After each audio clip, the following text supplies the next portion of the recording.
It only took 2 Summer League games. That's all AJ Dybantsa needed to remind everyone why he was the number 1 overall pick.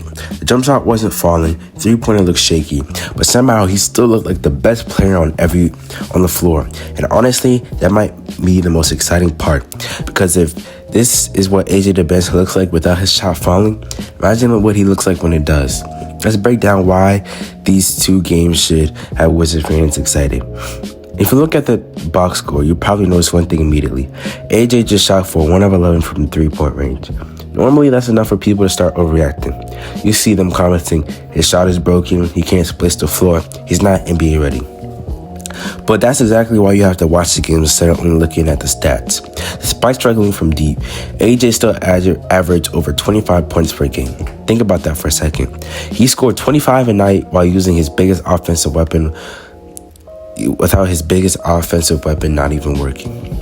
That's usually what separates good prospects from special ones. Special players find other ways to dominate. That's what AJ did.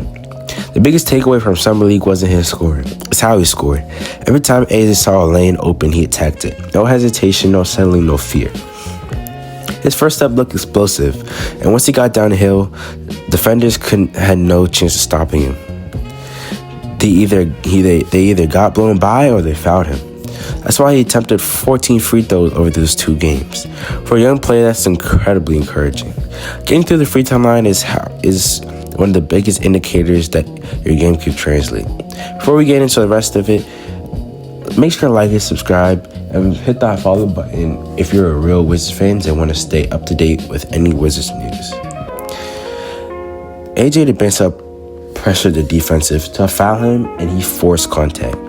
And AJ already looks comfortable getting to the line, which is a sign of a 30-point game score. And another thing I loved, even though the Wizards gave him more on-ball responsibility than he'll probably have during the regular season, he didn't fall into a trap of trying to play hero ball. A lot of young stars in the Summer League could start launching difficult step-back 3 just to prove they can score. AJ didn't. Whenever he recognized the opening, he attacked for him. That level of discipline is impressive for someone who has so much hype surrounding him. He played aggressively but never recklessly. That's a big difference. He looked like someone focused on making the right basketball play, not just putting together a highlight reel. Offense gets the attention, but AJ made his presence felt defensively too. He grabbed 7 defensive rebounds in each game, showing he isn't afraid to finish possessions himself. Even more impressive, he's totaled 5 steals and 3 blocks across 2 games. Those show his instincts and his length and athleticism, and his willingness to compete on both ends of the floor. That's something every rebuilding team wants from his future franchise player. If AJ can become a legitimate two-way star, the ceiling of the rebuild just becomes so much higher. Overall, I give AJ Dybantsa Summer League performance an A-.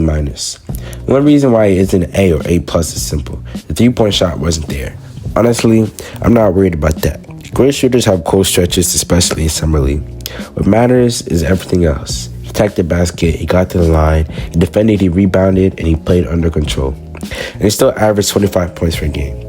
That kind of foundation you want from number 1 overall pick. And if this is only the beginning, the future in Washington might even be brighter than Wizards fans imagine. What do you think? Are you convinced AJ Dybantsa is the Wizards' next franchise superstar, or do you need to see him play more before buying it? Let me know down in the comments. If you enjoyed this video, leave a like, subscribe for more Washington content, and I'll see you on the next one.